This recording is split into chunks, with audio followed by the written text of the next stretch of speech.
ஆண்டவர் இரட்சகரமாக இயேசுவின் இனிதான நாமத்தில் உங்களை வாழ்த்துகிறேன். நம்முடைய ஆவிக்குரிய சிந்தனைக்காக மத்தேயு 2:9 நான் வாசிக்கிறேன். ராஜா சொன்னதை அவர்கள் கேட்டு போகையில், இதோ அவர்கள் கிழக்கிலே கண்ட நட்சத்திரம் பிள்ளை இருந்த ஸ்தலத்திற்கு மேல் வந்து நிற்கும் வரைக்கும் அவர்களுக்கு முன் சென்றது.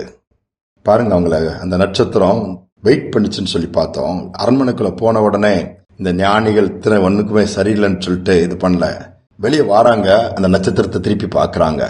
நட்சத்திரம் முன் சென்றதுன்னு சொல்லப்படும், முன்பாக அவங்களை கைட் பண்ண ஆரம்பிங்க. சம் கன்ஃபியூஷனுக்கு வந்துட்டாங்க. ஐயோ, ராஜா சொல்றத பார்த்தா இங்க ஒண்ணுமே ஆன மாதிரி இல்ல, குழந்தையும் இல்லையே என்று குழப்பம் வைக்கும்போது பாருங்கள், அந்த நட்சத்திரம் குழம்பி போய் தடுமாறுகிற, என்ன செய்யன்னு தெரியாம இருக்கிற அந்த ஞானிகளை அழகா வழி நடத்துது. பாருங்க, வழிகாட்டும் நட்சத்திரம். எதுவரை இயேசு எங்கு பிறந்தாரோ அந்த இடத்துக்கு நேராவே கொண்டு போயிடுச்சு. எவ்வளவு அழகா அந்த நட்சத்திரம் தன்னுடைய பணியை செய்து பாருங்க. நாம எப்படி இருக்கிறோம்? ஒரு கைடிங் ஸ்டாரா இருக்கிறோமா? நம்மள வெளிச்சம் இருக்குதா? வெளிச்சம் இருந்தா அந்த வெளிச்சத்துக்குள்ள மற்றவங்களை நடத்த முடியும். ஃபார் எக்ஸாம்பிள், ஒரு டார்ச் வச்சிருக்கவங்க அவங்க முன்னாடி போவாங்க, பின்னாடி மற்றவங்க நடந்து போயிட்டே இருக்கலாம். அவங்க கையில டார்ச் இருக்கணும்னு வேண்டாம்.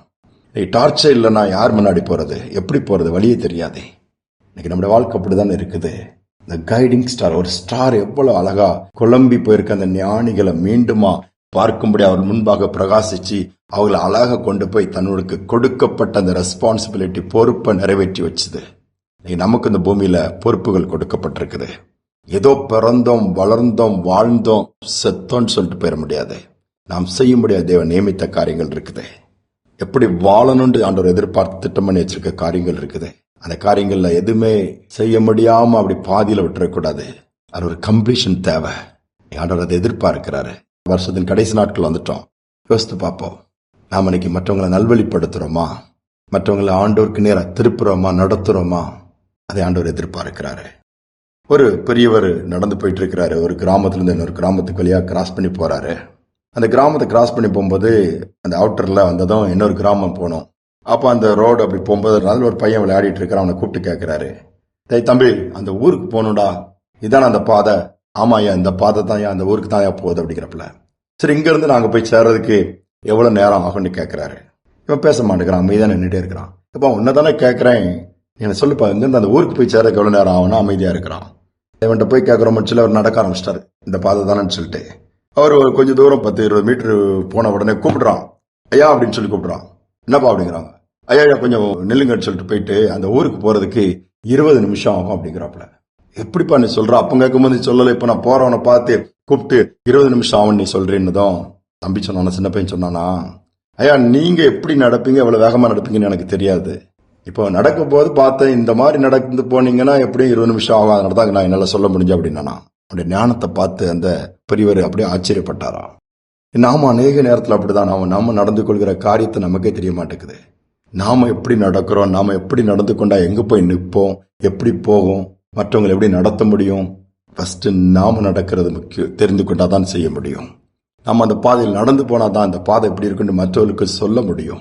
இன்னைக்கு நம்முடைய வாழ்க்கையின் பகுதியில் கொஞ்சம் சிந்திச்சு பார்த்து மற்றவங்களை நடத்துவதற்கு முன்பாக, மற்றவங்களை கைட் பண்ணுவதற்கு முன்பாக, மற்றவங்களுக்கு வழி காண்பிப்பதற்கு நாம அந்த வழியா ஃபர்ஸ்ட் போய் பார்ப்போம். பவுலதான் சொல்றாரு, நல்ல போராட்டத்தை என்னால போராட முடிஞ்சது, விசுவாசத்தை காத்துக்க முடிஞ்சது, ஓட்டத்தை முடிச்சிட்டேன், நீனும் ஓடணும்னு தீமோத்தேயுக்கு எழுதுறாரு. நீனும் என்ன மாதிரி செய்யணும்னு சொல்லி தைரியமா சொல்றாரு. இந்த கிருபை நம்ம ஒவ்வொரு கர்த்தருக்கு கொடுப்பாரு. நான் ஒரு கைடிங் ஸ்டாரா இருக்கணும்னு தான் ஆண்டவர் விரும்புறாரு. இந்த நாட்கள் நட்சத்திரத்தை பார்க்கும் போதெல்லாம் நமக்கு என்ன வரணும்? இந்த நட்சத்திரம் தொங்குத, இந்த வீட்டுல போட்டிருக்காங்களே, நாளைக்கு பிரகாசிக்கிறேனா, நாளைக்கு கைட் பண்றேன்னா சரியான விதத்துல, அல்ல மிஸ்லீட் பண்றேன்னா யாரையும் இல்ல.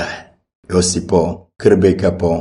நம் மூலமா ஆயிரங்கள் என்ன லட்சங்களை வாழ வைக்கக்கூடிய பாக்கியத்தை கர்த்தர் நமக்கு கொடுப்பாரு. ஜெபிப்போம். அன்பின் தகப்பனே, இந்த நாளிலும் கூடப்பா எங்களை ஒரு விஷயம் நினைத்து முடிய ஜெபிக்கிறோம். பூமிக்கு வந்தீங்க, வழியாக வந்தீங்கப்பா, ஒளியாக இருந்து எங்களை வழி நடத்தினீங்க. இன்றைக்கு ஒரு வழியை ஏற்படுத்தி வச்சுட்டு போயிருக்கீங்கப்பா, அதற்காக ஸ்தோத்திரம். நாங்களும் மற்றவர்களை நீதிக்குட்படுத்தணும்னு நீங்க எதிர்பார்க்கிறீங்க. உங்களுடைய விருப்பம் அதுதான். அநேகரை உங்களுடைய சிலுவையண்டை கொண்டு வரணும், கல்வாரி அண்டை கொண்டு வரணும், உங்களுடைய சமூகத்துக்கு நேரா நடத்தணும், பரம அழைப்பின் பந்தய பொருளை ஒவ்வொருவரும் பெற்றுக்கொள்ளணுங்கிற அந்த பாக்கியத்தை எங்களுக்கு கொடுத்திருக்கிறீங்க. அதற்கு ஏற்ற விதத்தில் எங்கள் வாழ்க்கையில ஒவ்வொரு நாள் நாங்கள் ஓடத்தக்கதாய், மற்றவர்களையும் நடத்தத்தக்கதாய் கிருபை பாராட்டுங்க. நாள் முழுவதும் பிரசனம் இருக்கட்டும், நடத்தல் இருக்கட்டும், கிருபை உண்டாகட்டும். துதி கனமகிமைக்கு செலுத்துகிறேன் இயேசுவின் நாமத்தில் பிதாவே, ஆமேன், ஆமேன். நாம் ஒரு கைடிங் ஸ்டாரா இருக்கணும்னு ஆண்டவர் விரும்புறாரு.